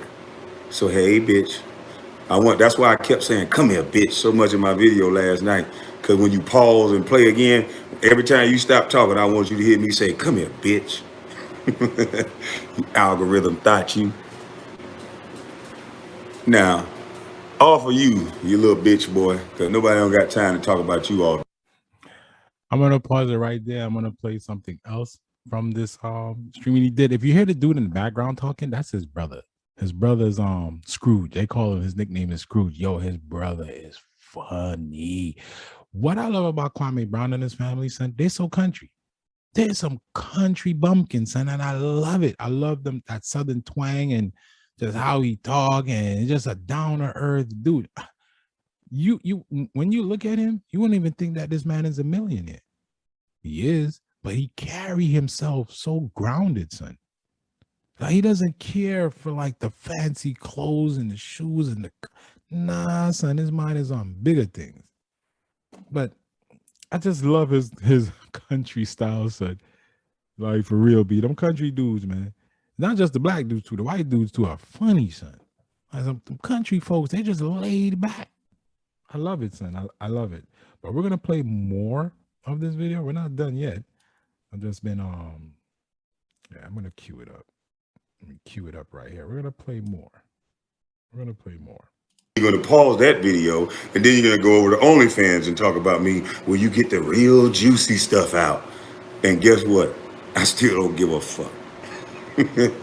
So this shit is sad what you doing, boy. But let's talk about who all saw those officers, the video of those officers. What was it, North Carolina? North Carolina. I think it was in North Carolina that killed the man that's on the ground begging and pleading, saying he can't breathe, trying to get up off the ground. 29 times this man said he couldn't breathe. Like, are people even human any goddamn more? What did I say, son? I always be like, yo, are people even human anymore? This is why I'm playing this video. This is why I'm playing the video for this particular part right here. because I'm gonna give my thoughts on what he's talking about because I just keep coming back to some basic stuff, and he's gonna touch on it, and we're all gonna chime in. I guess if you put on a badge, some of these officers that put on a badge, I guess they get so authoritarian that they lose all sense of humanity. How in the fuck can 5, 6 people stay on top of one person for that goddamn long? I said the same thing. What is going on, son? I had this conversation with my son. I'm like, I don't understand what happened. What happened to just, you know, arresting me, reading my Miranda rights, taking me down to the precinct, taking my mug shot, throwing me in the jail. I get to make my one call. Like, what happened to that process, son? What is all this extra stuff? This is the part that's perplexing me. And this is the part no one's talking about. But Kwame Brown is going to bring it up. What is going on, son? Why are we kneeling on dudes? He's already handcuffed, B. He is no threat to you. Why are we not just throwing his ass in the paddy wagon back of the police car, cruiser, and then reading him his rights and taking him down to the jail? And like I said, take his mugshot, fingerprint, throw him in the cell. What is all this other stuff? Why are we kneeling on niggas? What is going on? Where's our humanity? I'm going to always tie it back to our morals and values. We've lost morals and values in this country. We are heading down a path of despair. Like I used to remember when police, Kwame Brown is going to bring it up, when police actually came from the neighborhood, when they would know such and such as a knucklehead. You know what I mean? They would, oh, that's such and such. I think it's an idiot. You know what I mean? They'll clap you up a little bit, slap you up a little bit, take you down to the precinct because they know your auntie, your uncle, or somebody. They knew somebody. But they knew people in the community because that's where they came from. For some reason, there's like a disconnect. Kwame Brown's going to talk about it, and I'm going to give my thoughts. Nobody thought, okay, all right, wait a minute now. We all been on top of this man. Whether he got cuffs on or not, y'all three get off his chest and maybe you stay on his legs. Give him a break, let him breathe. Stay on his legs, but get y'all two get up off his goddamn back. You ever thought about that? Don't the diaphragm have to contract, expand? Don't it have to, when you breathing, don't it have to contract? How in the fuck can it do that if all y'all on his damn back? Dog piling the shit out of it. Facts. Like, who the fuck taught these tactics? And there we go. The key words, he said. Who the F taught these tactics? See, that's what I've been saying this whole time. I'm like, you think these dudes just, these police officers, the bad police officers, you think these dudes are just doing this? Son, this is starting from the academy. Like, they're picking this training stuff up from the academy. And half the time, I'm like, how did they pass the psych evaluation test? They have to take a psychological test. How did they pass that psych evaluation? And who is training these dudes to do this stuff? These are the questions I'm asking. And I don't hear nobody asking these questions, except for me and Mr. Brown. Like, son, who's training these dudes? It starts at the training. You think they just graduate in the academy? Like, I'm going to just lean on this nigga's neck so he can't breathe. That is the most inhumane shit. Again, I'm going to fall back. When Mr. Floyd passed away, one of the things that was bothering me was, why is nobody not talking about why these dudes just not arresting you, just taking you down to the precinct? What is all this extra shit? There's no need for all the kneeling in my neck. Why am I not in a paddy wagon and you're just taking me down to the precinct? It becomes to the point now I don't want to interact with the police because I'm like, I don't think I'm going to leave this fucking interaction alive. For real, Dread, I don't think I'm going to leave this interaction alive. The way them boy I go. It doesn't even matter if I speak all proper. I could speak like a proper black educated American, or I could speak like some hood nigga. It doesn't matter. It seems like you're not going to leave these fucking interactions in one piece. But your boy's been blessed. Because I'm going to tell y'all my own personal story with Popo. Or we gonna continue with Mr. Brown? Because he's making up some good points. We're just gonna, stay still. At some point, if I'm losing air, like if someone start choking me right now, and I have my hands behind my back, there's a time limit I can wiggle and say a few things before I black out. Right. It takes 2 to 3 minutes before you can kill me. I might be able to get out, hey man, goddamn, hey, I can't breathe, goddamn. But at some point, I ain't gonna be able to say nothing. They keep thinking that, if the motherfucker can talk, he can breathe. Right. You jackass, he gonna be able to talk till he can't. Exactly. These motherfuckers are crazy. At what point of the training tells you, okay, you done got him, you got the guy. That's enough. There's enough of y'all in the room on one dude. He can't overpower you. And shit don't make no sense. Put him in cuffs and do whatever you gonna do. How the fuck can he overpower all 5 of y'all? Y'all done fucked him up, had him down. If he had fight in him, you've been kneeling on him so goddamn long, he ain't got that type of fight in him no more. Get up off of him so he can actually do what you're telling him to do while he can breathe.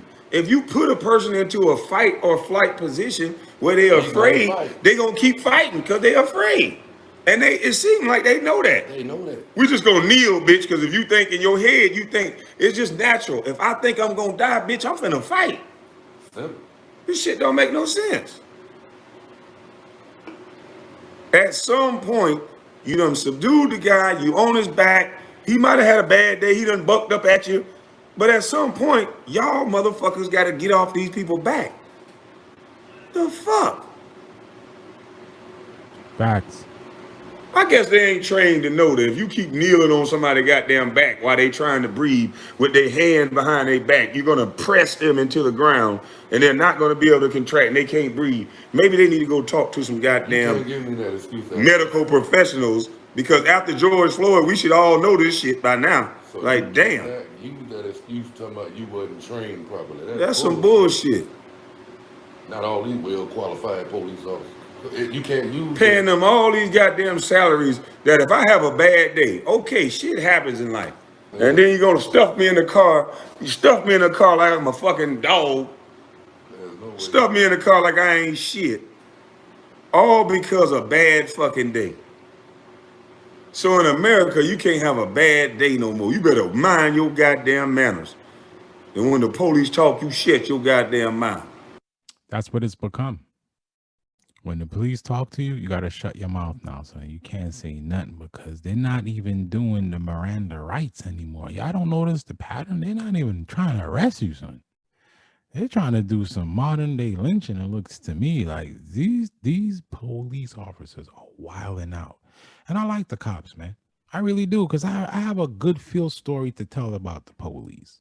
All right, before I continue with Mr. Brown, I have a good feel story to tell about the police. I don't want people out there thinking like I just be hating on the bobo. Not all police are bad, man. We need the police. I don't get it twisted, nigga. Shit popping down on the street. I live in a state where you can't carry. So shit popping down on the street. I would love to carry, to be honest. I like to protect my damn self. But I live in a state where I'm going to have to call the police. So we need the police. But I just want the police to stop killing my people. That's all. So I'm going to tell y'all a little quick story. And before I need to preface this story by saying I do not condone violence at all. I was young at the time, but, you know, my ex-wife violated. So I did something that I kind of regret doing, but I was so pissed. I was like, man, she disrespected me for so long. I'm not, she's going to know that, I ain't no pussy. So I found out my wife was cheating on me. So when I found out, son, we had a little fisticuff. I fucked her up. I'm not gonna lie. I put my hands on her. I don't do that shit. But with her, she just violated so many rules because I was just observing this whole fuckery. I was just watching her like, how long you just gonna keep disrespecting me? And she carried on for, I think I let it slide for like maybe 2 months. I was just monitoring the situation. So it got to a boiling point like, all right, I did enough in Columbo work. I got all the evidence I need. So I roughed her up, fucked her up. I'm not gonna lie. Had a fight, fucked her up. Now, my ex-wife is half white, half Puerto Rican. So she's mixed. I'm black. I'm Blackanese, Asian and black. So the police, she called the police. So my street instincts kicked in. I was like, fuck. These white dudes gonna fuck me up, son. So I was like, you know what? Let me go outside. And I already had my hands on my head. I was already on the ground. I was ready in the position. It's crazy because back then, back then they could have did that all kneeling crap, but they didn't, son. God loves me. This is what I told you. You have angels all around you, son. Keep telling you, you got angels around me. That night, my angels were with me. Son, the cops came. I never forget, son, this big white muscle head looking white boy police officer was putting on his gloves. I'm like, oh, this white dude's about to fuck me up, son. Nope. Picked me up off the ground. Then another cop came over, right? But check this out. This is how the story gets crazy. Another cop came over and he was like, Omar. I was like, what up? I'm like, He's like, you don't remember me? I'm looking at dude. I'm like, wait a minute, your face do look familiar. He's like, dude, me and my wife used to smoke weed with you and your wife. You don't remember I'm such and such. I'm like, oh shit. I'm like, oh shit, son. You a cop now? He's like, yeah. He's like, what's going on here? So I told him the story that, yo, my ex-wife, I caught her cheating on me, man. And I mean, I messed up, man. I put my hands on her. I know I was wrong. I know y'all got to arrest me and do what y'all got to do. Yo, son, the cop, you supposed to take my statement? Yo, that dude, the police officer put that little paperwork shit away and was like, this is why I say, son, not all cops are bad. This white man looked me in my face and said, don't worry about it. I understand. He was like, we still got to take you down. It's a domestic. I was like, nah, no doubt. So he's like, are the cuffs tight? I'm like, nah, son, they good. He's like, all right. Put me in the paddy wagon. It was like, for me not to worry about nothing. I'm good. Am I comfy? Like, yo, this is how the cop was talking to me, Dre. Am I comfortable? Make sure if my handcuffs too tight, am I good? Because once they heard why I did what I did, all of those cops out there felt my pain. They wasn't looking at me as some black dude. They looked at me as a man. They looked at me as a man. They was like, yo, you ain't. I didn't like go wild on us. I just, got a couple lumps in. Shouldn't have been one lump, but I got a couple lumps in. So they saw that she wasn't pleading or abused, nothing. Just come through. Yeah, I'm a disrespect, man. Oh, I'm there. That's all. She just got some bops. But those cops respected me as a man, son. After that, my mindset changed with the police because I knew at that point what I went through, that was a teachable moment. Dog, I went down to the city jail. Them dudes put my bail at like $25. This is a domestic, son. Domestic is nothing to ramp with. But they felt my pain as a man. I had no criminal. Yeah, I had no criminal record. And I mean, nothing. So it is like, all right, this is real shit. And it was like, yo, the wife cheated. Like they related to what I was going through, son. So that was just my little story. Like, yo, not all police is bad. And I've had other interactions with police, with state police. And I'm telling you, not all police is bad, son. It's just, you got some rotten apples out there. And this stuff that's going on now, this is the stuff we need to talk about. All we need to say is, yo, just arrest people and, you go home to your family, the perp goes to jail or gets bail, but all this kneeling and all this extra stuff, that needs to stop, son. Like, for real. That needs to stop, Dread. Just arrest cats, read them their Miranda rights, book them, whatever. But all this extra stuff, son, it needs to stop before something worse blows up, man. Like, we need to step back, be easy, Star, easy, because, keep it real. We need the police, you know what I mean? But we just don't want the police to keep killing us. And like, they're just doing it. I don't know what's going on. So I have no answer for it other than, I don't like drawing the race cards. So I just want to say, like, nigga, just stop killing us, bro. Like, just stop, Dread. For real. Done know. But let's listen some more, man, before I wrap it up. This shit is turning into a dictatorship. Us as Americans, we can't even have a bad fucking day. Cause you might get dog power that don't make it. find a way to justify that shit. The police ain't protecting no goddamn body. They waiting on you to fuck up so they can dog pile you and fuck your ass up. I go out and have a bad day today. You mean to tell me I'm 7 foot tall? So what they gonna think when they see me? Just having one bad day. They think I done had a bunch of good days. I'm gonna have one bad day because of my size, because of my color, or how dark my skin is. You mean to tell me I'm gonna have 9, 10 police officers on my neck? At some point, I'm gonna be trying to say, okay, dog, you got it. You ever been in a fight where you thought you can beat this nigga ass? You go for what you know. You try your shit. And then at some point, all right, dog, you got this shit. Goddamn, you got it. You mean to tell me you supposed to keep swinging and fucking with a nigga that don't want to fight no more? Mm-hmm. That's what they do. That's what it boiled down to. This is fucking crazy. Ain't no more humanity. Ain't no more sympathy. Ain't no more nothing in the world. This shit don't make no sense. You don't never know what a person going through in their day. They can't have a bad day. Get them under control. Subdue them. God damn it, I'm with subduing your ass. Mm-hmm. Even if you gotta whoop their ass, subdue them, put them in them cuffs, throw their ass in the cell, talk about it in the goddamn morning. What did I just say? See, that's why I love this man. He just repeated what I just said. Why are we not just arresting these dudes and then throwing them in the cell? Where's all this extra stuff coming from? It's just too much, son. Where's all this extra stuff coming from? Where's the humanity be? I've been saying that too, like, son, where is the humanity be? It's like we lost our humanity. Son, I just dropped back to our morals and values. We've lost it. Back in the day, you used to always have that drunk uncle that go to jail every other goddamn week. Where Uncle goddamn Clebo at? Oh, that nigga got to fight with the police. Goddamn punched one of them cops. They beat his ass, threw his ass in the drunk tank. His ass, he'll be out in goddamn 4 or 5 days. They know how he is. Shit. Mm-hmm. Back in the day, you can have these encounters where some people just, they be fucked up sometimes. Facts. Now we pull out a gun and shoot them soon as they do something wrong. Back up now. Ah! Motherfucker has 16 holes in him before he hit the ground. With a cell phone in your hand. With a wallet. So it could be a wallet. Facts. Anything to kill. The police used to know the community. They used to know, okay, listen, man, he really ain't a threat. That motherfucker just be on that moonshine. Yeah. Sometime that motherfucker gonna swing at you, man. Don't hurt him too bad. Slap his little ass around. Exactly. Put him in the car.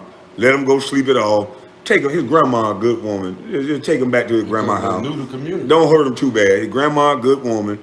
That boy just ain't right. You know what I'm saying? Right. He ain't right. We used to have those type of police officers. Exactly, son. We used to have those type of police officers, B. That's where I feel like the problem is really boiling up. They're not getting cops from the community. They're getting these cops that live outside of the community that travels there to that precinct to serve and protect that community, but they don't know nobody there. They have no idea. They don't know, like he said, Uncle Cliff is just a drunk ass nigga, get drunk all the time. They don't know Uncle Cliff. They don't know Uncle Cliff's moms. You know what I mean? Like, they don't know the community. So I feel that's why all of this foolish, all this buffoonery, all of this unnecessary killings are happening, son.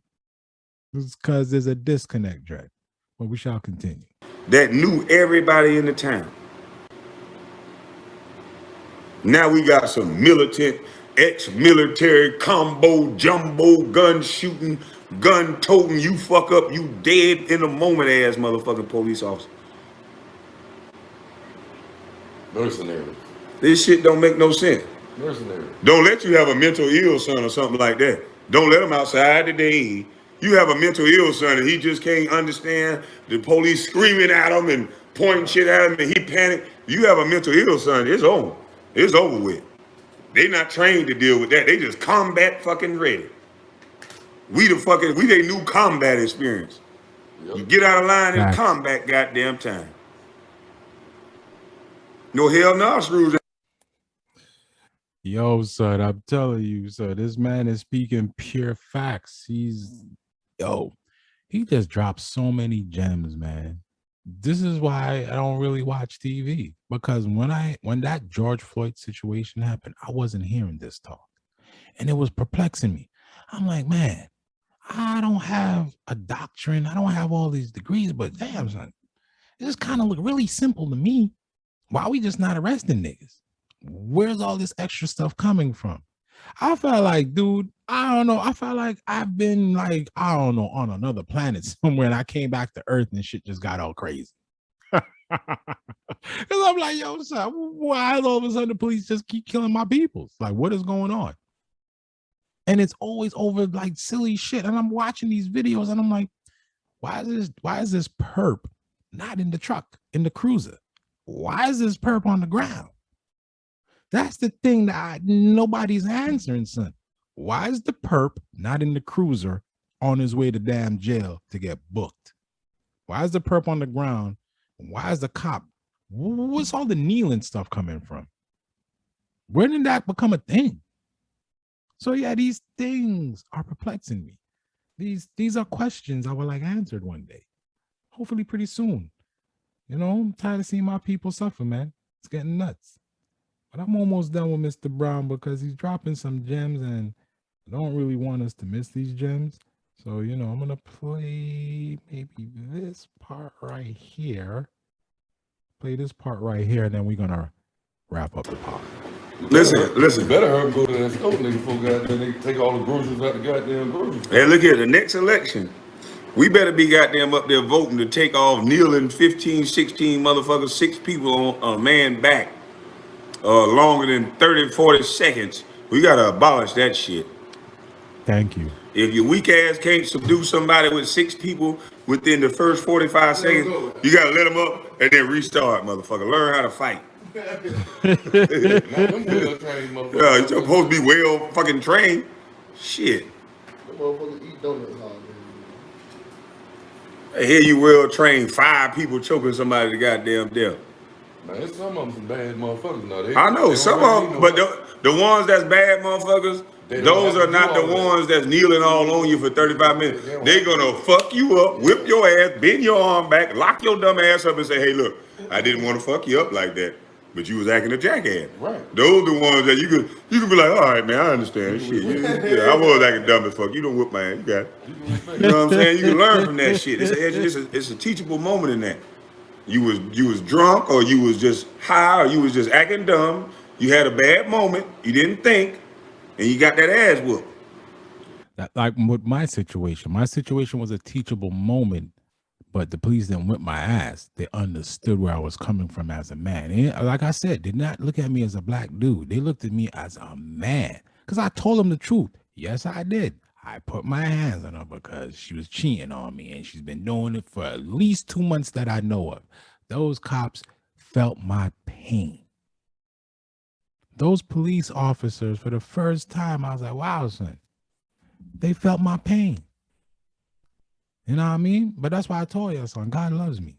And my angels love me. My angels are protecting me. Because I told you that night, when I seen that big muscular police officer coming towards me, I'm like, Jesus, this man about to beat the living pulp out of me. This man was putting on his gloves. What do you think he's putting on his gloves for? But he actually put on his gloves to pick me up. Because I was on the ground. I was already in position. Like my knees was down on the ground. My head was behind my hands were behind my back. I was in position. No threat. I was like, take me away. And, you know, they picked me up. And like I said, they didn't take no statement. And I'm not going to mention the police officer's name, but yeah, I used to smoke weed with this dude, him and his wife. Before he became a police officer. So he was the leading officer at the scene. And I told him what happened. You felt my pain. He said, I understand. So he said, don't worry, you're good. And I was good. So shout out to the Worcester PD, son. But now we got the motherfucker talking about, I'm scared. We need to weed their ass out of the force and only have a bunch of bad motherfuckers. Because a bunch of bad motherfuckers, they don't rush to beat your ass. The bad motherfuckers don't never rush to beat your ass because they know what they can do. They gonna try to calm your dumb ass down. Look, man, listen, brother. You need to chill, relax. They let you go all that loud shit. Hey, brother, I'm trying to help you. And right before you go too far past their respect, that's when you get your ass whipped real quick. Yep. And then you go to jail. They don't need 7, 8 goddamn people. Damn sure don't. They don't take it. We got to stop these weak, scary ass cops that don't got no training. All of you motherfuckers need to go to Gracie jiu-jitsu school and learn how to goddamn protect yourself. So that way you ain't so goddamn scared. It don't take 6, 7 people on one motherfucker. Facts. You motherfuckers crazy. How the hell we supposed to think y'all gonna serve and protect when if I get too damn loud and because my size, you gonna want me to lay on the ground so you can jump on top of my goddamn back? I ain't laying on no goddamn ground. I got a better chance of standing up with all 6 of you motherfuckers. If that's the case, shit. Facts. Who the hell? That ought to be a crime for you to tell me to lay on the ground. I ought to be able to get down on my knees and you come handcuff me back with my hand behind my back. I'll comply to that. Let me get down on my knees, man, and come get this shit. You shouldn't have to do that. Yeah, man, fuck that shit. That's what you do with dogs. I'm not laying down on the goddamn ground. Fuck that shit. Man, them to do some degrading ass bullshit like that. That's why as soon as they tell me, hey, put your hand behind your back, okay. Shit, because I ain't laying on no motherfucking ground. I'm no threat to no cop. I'm not no goddamn threat. I just take me to goddamn jail, please. Hurry up. Back then when that happened, I did go to the ground. But nowadays, I wouldn't do that. I would just put my hand behind my back, make sure I empty out my pockets so they see I don't got nothing on me. I could just take me away. I wouldn't go on the ground now because that seems to be their go-to move is putting us on the ground. So now I wouldn't be doing that. I feel more safer in jail than goddamn around you motherfuckers. Shit.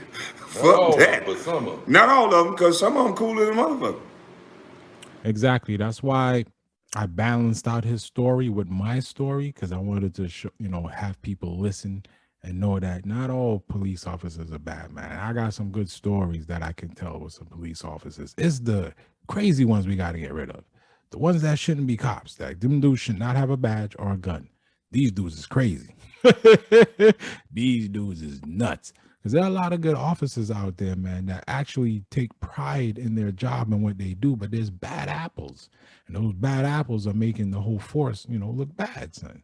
You know what I mean? So Kwame's right. We got to get rid of the bad ones, man. And leave the good officers there. Like he said, there's some officers that know that they can just whip your ass in 2 seconds. You know what I mean? And sometimes they'll flex their muscle and they'll tell you, I ain't mean to whip your ass, but you was like a fool. So, I have to check you a little bit. Like, they don't let the badge thing get to their head. They just know, nigga, I'm badder than you. I don't need this badge to show you I'm badder than you, nigga. I'm trained. I'm fit. I'll whip your ass. And some of these officers will. They don't mess around. Some of them will let you know what's going on. Hey, look here, man. I just got to do this, man. It's my job. You got this situation going on. Got to take you down there. We got to figure it out. Once you figure it out, it ain't going to be no problem. We can get you a bigger vehicle. I know you're a tall dude. I done had them type of conversations with cops. I fuck with them type of cops. There's quite a few of them out there like that. But you got them other weak-ass motherfuckers that always talking about they scared of something. It be a little short. You the last nigga that need a gun. Hell yeah, who the hell scared? I'm scared of you, motherfucker. Look how that gun you got. Motherfucker that need a gun. If you always scared. It be them little short motherfucker. Just came out of combat, they hand itching, their trigger finger itching, ready to pop something again. What the fuck you say? Hold on, man. What's wrong with you? I just don't agree with what you just said. No, you think you're a fucking lawyer? No, I don't think I'm a lawyer, but I just know my rights. Do one need to be a lawyer to know the rights that we can look up and read, sir? Right. Why don't you just calm down a little bit, brother? Let's have a man-to-man conversation, or man-to-woman, and not like I gotta look up to you, motherfucker. We supposed to be the same. And for some odd reason, relax, some bitch. When some odd reason they get mad. They get mad, son. I've seen that. That happened to me. Like, you try to be articulate and try to be like professional, and the cop is like, wait a minute, you sound like some smart aleck fucking Negro. The cop was just getting mad, and I was like, whoa, this nigga get mad. I'm like, oh, let me wheel back my talk, because I picked up that vibe real quick. Like I always told y'all, son, I've always been spiritual. I've just been suppressing my spirit. Because I'll be in some weird situations with the police, and I'm like, Kwame Brown, I'm being really respectful, and I'm like, why is this nigga getting even madder? Like, the more I talk, the more pissed off this cop is getting. I'm like, wait a minute. Let me just wheel back my talk, because I think he feel like I'm like overstepping some type of boundaries. So he has a gun, and he has a badge, and I'm black. I ain't trying to be a statistic. So let me wheel back my talk, son. So Kwame Brown is right, son. They do get mad if you try to articulate like you're educated or something.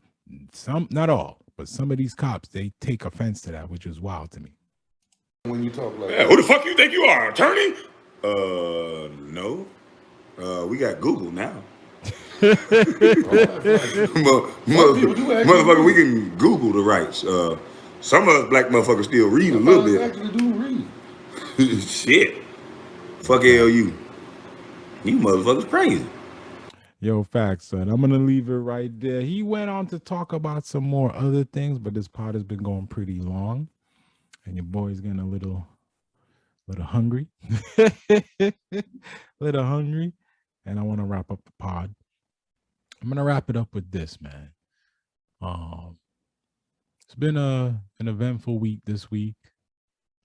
I agree with Mr. Brown when it comes to the cops, but like I said, I had to balance out his story with, my own personal story with the police. And when I went through that, that's when I knew, like, so I'm blessed, man, because that situation could have really, really went south, son, but it didn't.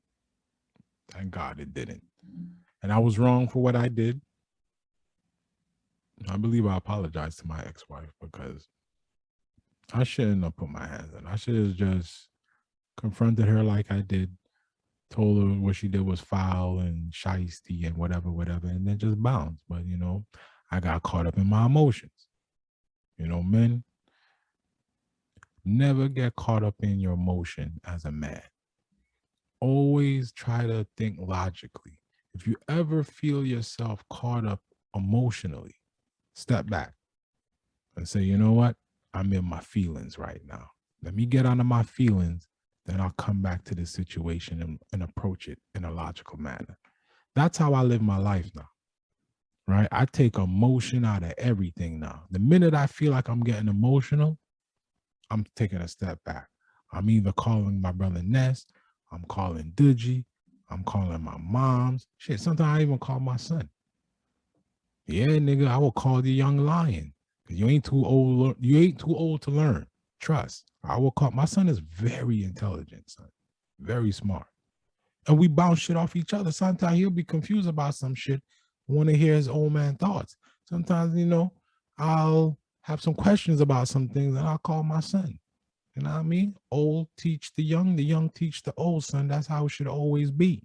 You're never too old to learn and you're never too young to learn, son. You're always learning every day.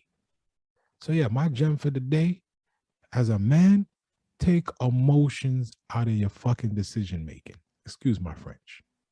I don't know why I cursed there. But take your emotions out of your decision making. And if you're with a lady and y'all get in a heated situation, son, as a man, fall back. Tell your lady, like, you know what, we're not gonna hold this talk right now because I'm in my emotion. I think your woman will respect you more if you tell her, say, yo, right now I'm caught up in my feelings and in my emotions. I'm gonna say some shit to you that I'm not gonna mean. So instead of me saying some dumb shit, I'd rather just keep quiet, let me get out of my feelings, and then we could come back, have a logical discussion, an adult conversation. No yelling, no cussing. We gonna talk, hash shit out. Hashtag hash shit out. For real, B. So that's my gem for men. For the ladies, my gem for y'all is just listen. If your man tells you, I don't want to talk right now, that's your man telling you he caught up in his emotions. And say, all right, bitch ass nigga. Or say, all right, baby, how much time you need? If the man says, give me an hour, let me just get out of my emotions and feelings. Give me an hour. Give him an hour, Dread. And then you huddle up with your man, y'all talk, hash it out, maybe have makeup sex. But whatever y'all do, so just hash it out, man. But yeah, that is the pod for the week. What's this, episode 8? Damn, son, time flying. Episode 8, season 1. So, I am out. Be blessed.